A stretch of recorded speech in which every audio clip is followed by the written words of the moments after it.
সালামু আলাইকুম। আমি জননী এন্টারপ্রাইজ থেকে সাকিব আছি আপনাদের সাথে।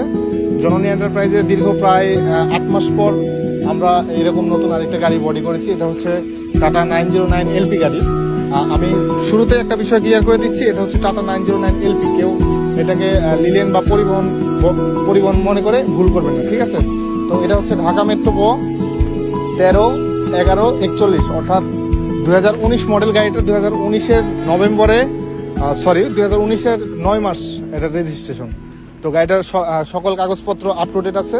মালিকানা এখন যে নিবে তাকে কোম্পানি থেকে সরাসরি মালিকানা ট্রান্সফার করে দেওয়া হবে, ঠিক আছে? তো এখন আমরা গাড়িটার সম্পূর্ণ ভিডিও দেখব। আচ্ছা, গাড়িটা যদি আমরা ডান পাশ থেকে দেখি, গাড়িটা আপনারা দেখতে পাচ্ছেন। গাড়িটা একটু মুভ করে দেখাবেন। কত সুন্দর প্রিমিয়াম বডি আল্লাহর রহমতে বানাচ্ছে আমার আব্বু। এটা আমার আব্বুর হচ্ছে প্রায় দীর্ঘ 3 মাসের কষ্টের ফল, আলহামদুলিল্লাহ। মাশাআল্লাহ অনেক সুন্দর হয়েছে। আশা করি কেউ এই গাড়ি সম্পর্কে কেউ খারাপ বলতে পারবে না ভাই। আমি আমার বাসা থেকে যখন গাড়িটা বের করে নিয়ে আসি, সিরাজগঞ্জ টু রাজশাহী রোডে চলে, নির্জনা গাড়ি। তো ওই গাড়ির হেল্পার আমাকে বারবার এরকম আমাকে যখন ওভারটেক করে আমাকে লাইক দিচ্ছিল। তো এই কমপ্লিমেন্টগুলো পেলে খুব শান্তি লাগে। আশা করি এই গাড়িটা যে নিবে, যেখানে যাক, বাংলাদেশের যেখানে যাবে, যে মালিকই নিবে, সে আল্লাহর রহমতে কমপ্লিমেন্ট পাবে। গাড়িটা যদি একটু ভালো করে দেখাও, সম্পূর্ণ পুরো বডিটা।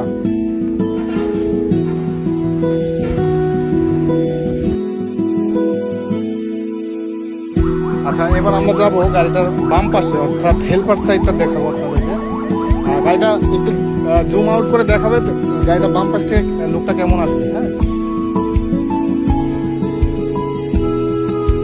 এই হচ্ছে বর্তমান বাম পাশের অবস্থা।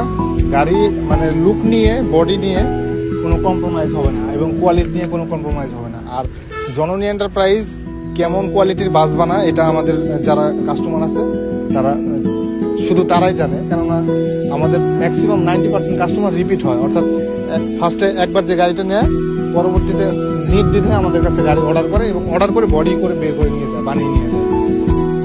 গাড়িটা পিছন থেকে দেখেন, গাড়িটার পিছনের লুকটা আপনাদেরকে ক্লিয়ার করে দেখাই। আমরা ভিডিওতে চেষ্টা করবো সম্পূর্ণ কিছু দেখানো, যেন কোনো রকম কোনো প্রশ্ন না থাকে যে আসলে এটা দেখলাম না, ওইটা দেখলাম, এরকম কোনো যেন প্রশ্ন না থাকে। ভিডিওটা একটু লম্বা হবে, আপনারা আশা করি সম্পূর্ণ ভিডিও দেখবেন। এই হচ্ছে বর্তমান পিছনের অবস্থা।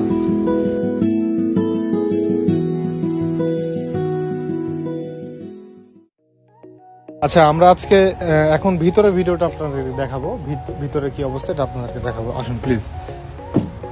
ওয়াও, মাশাআল্লাহ ভাই, এটা হচ্ছে লোকাল গাড়ি। হ্যাঁ, এই হচ্ছে আমার আব্বুর প্রায় 3 মাসের কষ্টের ফল, আলহামদুলিল্লাহ। আসেন আপনাদেরকে দেখাই। একটু ডেকোরেশন, লাইটিং, সিট সব টোটাল আপনি একটু দেখাবেন। আচ্ছা, আমরা এই যে রিডিং লাইটগুলো দেখেন, সর্বোচ্চ ভালো কোয়ালিটি, ফার্স্ট ক্লাস। এখানে এই যে চেন লাইটটা করা আছে, এখানে লাইট করা আছে, সব মিলায় ওভারঅল গাড়ির ভিতরের যে লুকটা, রাত্রেবেলা যে লুকটা আসে, এটা একটু দেখেন। আর আমি একটা সিটে বসে দেখাই। আমার হাইট হচ্ছে 5 ফিট 8 ইঞ্চি। হ্যাঁ, আমি যখন সিটে বসলাম, এই যে মিনিমাম 3 ইঞ্চি স্পেস আমি লেগ স্পেস পাচ্ছি। তো অনায়াসে, মানে লোকাল গাড়িতে অনায়াসে খুব ভালো স্পেস। আর এর চেয়ে বেশি স্পেস আশা করা বোকামি, কারণ 44টা সিট ডিমান্ড করলে একটু এরকম, এর চেয়ে বেশি স্পেস হয় না আর কি, বাংলা হিসাব যেটা। আর গাড়ির বডির ইনসাইড পার্টে যেটা আছে, আপনি একটু ক্লোজ করেন ক্যামেরাটা। আমরা এটা কিন্তু সচরাচর কম দামি যে ফাইবার, ওটা না, আমরা RFL এর যে বোর্ডটা, এটা ইউজ করছি। এটা অনেক ভালো এবং লং লাস্টিংটা খুব বেশি হবে। আচ্ছা, গাড়িতে আছে হলো 22 ইঞ্চি 24 ইঞ্চি স্মার্ট LED টিভি। স্মার্ট বলতে এটা অ্যান্ড্রয়েড। হ্যাঁ, এটাতে ফেসবুক, ইউটিউব সব চলবে। একটা মাউথ পিস আছে সুন্দর, এটা যাত্রী অ্যানাউন্স করার জন্য, এটা খুবই কাজে দিবে। এখানে ভালো, মানে বেশ তার দেওয়া আছে, সমস্যা নেই, যথেষ্ট ভালো। আর এই হচ্ছে ড্যাশবোর্ডের অবস্থা, একটু দেখাবো। আচ্ছা, আমি যদি রুম লাইটগুলো অফ করে দিই, সেক্ষেত্রে গাড়ির লুকটা কেমন আসে একটু দেখুন। এই যে এটা হচ্ছে রুম লাইট অফ করে দিলে পার্কিং এই অবস্থায় থাকবে। হ্যাঁ, সিটের পলিথিনগুলো এখনো খোলা হয়নি, কারণ নোংরা হয়ে যাবে।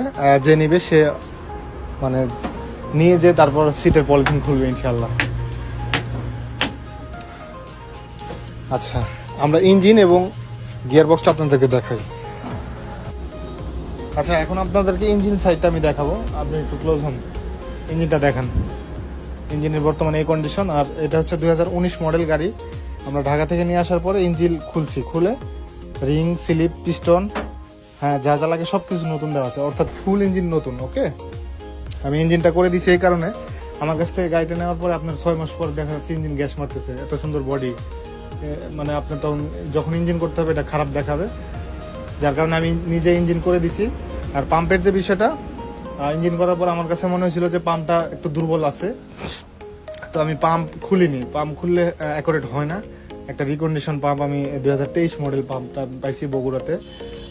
আপনারা আবার বলতে পারেন যে 2023 মডেল পাম্প কেমনে পাইলেন?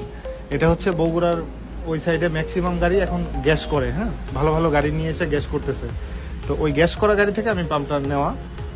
পাম্পটা মাসাল্লাহ খুবই ভালো, পাম্প নজেল সব কিছু অরিজিনাল আছে। হ্যাঁ, এই হচ্ছে বর্তমান অবস্থা। আমি একটু স্টার্ট করে আপনাদেরকে দেখাবো, আপনারা দেখবেন প্লিজ।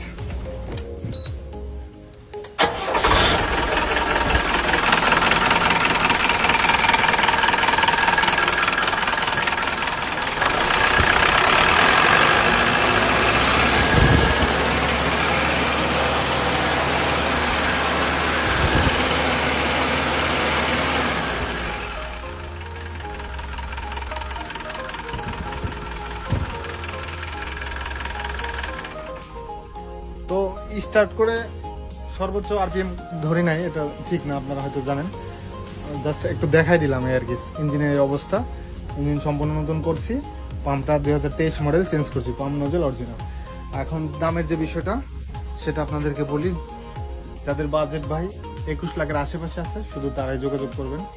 অযথা কেউ নক দিয়ে আপনিও বিরক্ত হবেন না, আমাদেরও সময় নষ্ট করবেন না। এই তো, সবাই ভালো থাকবেন। আসসালামু আলাইকুম।